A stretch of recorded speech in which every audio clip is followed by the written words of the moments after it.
Dear students, आज से start हो रहा पेड बैच 70th बीपीएससी के लिए इस साल का पहला बैच, जिसमें history, civics, geography, science, Bihar special, current affairs सब कुछ चलेगा। इकोनॉमी के लिए एक बेस्ट बुक हम लोग चलाएंगे, लेकिन ये कोर्स केवल पीटी तक नहीं रहेगा। कोर्स वैसे तो पीटी के लिए है, पीटी सेंट्रिक है, लेकिन हम आपको मेंस के लिए भी गाइड करेंगे। जब शनिवार रविवार की छुट्टी रहेगी, आपका एसे का प्रैक्टिस होगा। हम हर शनिवार रविवार प्रयास करेंगे कि कम से कम एक टॉपिक आप एसे का तैयार करें, लिखें, अभ्यास करें लिखने की, आंसर राइटिंग की। एक दिन कम से कम सप्ताह में शनिवार रविवार हमारा प्रयास होगा। साथ ही यहीं तक नहीं, जीएस पेपर 1 में बहुत आसान होता है स्टैटिस्टिक्स को क्वेश्चन बनाना, तब जब आपका प्रैक्टिस होता है, और बहुत ज्यादा हार्ड नहीं है, ये मैथमेटिक्स नहीं होता है। जीएस पेपर 1 मेंस का जो 300 मार्क्स का होता है, जिसमें 72 मार्क्स का यानी 30 मार्क्स के 2 क्वेश्चंस होंगे, और ये स्टैटिस्टिक्स सांख्यिकी का अगर अच्छा स्कोर हो गया तो आपको जंप करा देता है मेंस के रिजल्ट में, मेंस के स्कोर में। उसके लिए हमारा प्रयास होगा कि डीआई का से आपका तैयारी करा दे, तब जब आप पढ़ने के लिए तैयार होंगे। क्योंकि आप पीटी की जब तैयारी करते हैं तो आप कहते हैं समय नहीं बचता, तो अगर आपके पास टाइम होगा तो शनिवार रविवार छुट्टी का दिन होगा, उसमें हम एक दिन कम से कम ऐसे के लिए आपको शुरुआत करा दें। लिखने का अभ्यास आप स्टार्ट कर दीजिए, कम से कम सप्ताह में एक अच्छा ऐसे आप लिखने का अभ्यास कीजिए।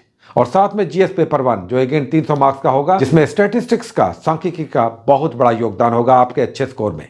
तो उसके लिए डीआई का प्रैक्टिस अच्छे से करना होगा, जिसमें मुख्य रूप से टेबल आता है, बार डायग्राम आता है, ग्राफ आता है, पाई डायग्राम आता है। तो कोर्स तो पीटी का स्टार्ट हो रहा है, लेकिन अगर आप पढ़ना चाहेंगे तो हम आपको साइड लाइन मेंस का भी गाइड करते चलेंगे जब छुट्टी के दिन होंगे।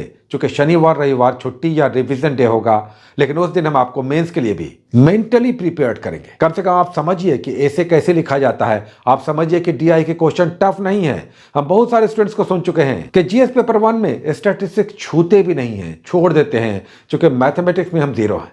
लेकिन ये बहुत बड़ी भूल है। मैथमेटिक्स के 4 चैप्टर्स अगर आप कर लेते हैं सतही, average, percentage, profit and loss, ratio and proportion, तो स्टैट के क्वेश्चंस मैथमेटिक्स नहीं, मैथमेटिक्स के एंगल से, आंकड़ों के हेर फेर से आपका सॉल्व हो जाएगा। अगर केवल इसके टैक्टिक्स को आप जान लें कि कैसे ये क्वेश्चंस बनते हैं, थोड़े से अभ्यास के बाद ये भी बनने लगेंगे, तब जब आप मैथ में या मैथमेटिकल कैलकुलेशन में एकदम 0 है।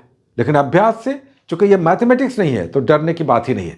थोड़ा सा आप अभ्यास करेंगे, डाटा इंटरप्रिटेशन है, ग्राफ है, बार डायग्राम है, पाई डायग्राम है, और टेबल का एडजस्टमेंट है। किसमें? जीएस पेपर 1 में जो 2 क्वेश्चंस होते हैं स्टैटिस्टिक्स के क्वेश्चन, जबकि एसे का तो 300 पेपर होगा, 3 खंडों में अलग अलग होगा, जिसमें socio economic, science and technology और मुहावरा बेस्ड एक क्वेश्चन होगा। लेकिन ये सब टफ तब लगता है जब जानकारी की कमी होती है। लेकिन अगर आप अपनी तैयारियों में मेंटली प्रिपेयर्ड हैं, अभ्यास करते रहते हैं, तो ये टफ क्वेश्चन भी बनता है। ऐसे में तो पूरा का पूरा योगदान होता है आपके राइटिंग स्किल्स का। कितना आपने लिखा, कितना अभ्यास किया।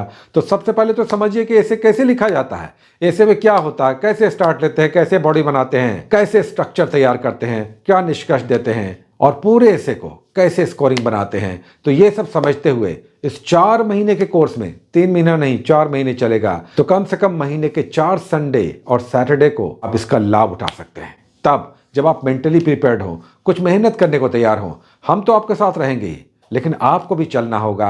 हो सकता है थकान हो सकता है पढ़ने का मन न करे, लेकिन अगर ये सब आप करते हुए चले तो पीटी का तो रिजल्ट आएगा ही, मेंस में भी आप तैयार होकर रहेंगे। अचानक से मेंस का प्रेशर बन जाता है जब कई बार केवल पीटी की तैयारी होती है और रिजल्ट भी आ जाता है, और तब चूंकि मेंस की तैयारी नहीं है तो मेंस ऐसे ही जाकर बैठकर देकर चले आते हैं। बहुत सारे लोग ऐसा होता है। तो कम से कम सैटरडे संडे को अभ्यास कीजिए, मेंस का भी, ऐसे को कीजिए, डीआई बनाइए, और अपनी तैयारी को एक समग्र स्वरूप दीजिए। सिर्फ पीटी के क्वेश्चंस बना बना के या सेट बना बना कर अपने आप को कुंद मत कीजिए। तो बहुत सारी शुभकामनाएं। आज से हम लोग स्टार्ट ले रहे हैं। बहुत सारे स्टूडेंट होंगे जो 1 महीने बाद भी जुड़ेंगे अगले बैच में, लेकिन हम तो कहेंगे कि 1 महीने में 30 दिन होते हैं। 30 दिन का मतलब है हर दिन अगर मिनिमम 2-3 घंटे भी आपने पढ़ा तो 60 से 90 घंटे आपने अलग अलग टॉपिक्स को कवर अप किया। Best of luck, take care.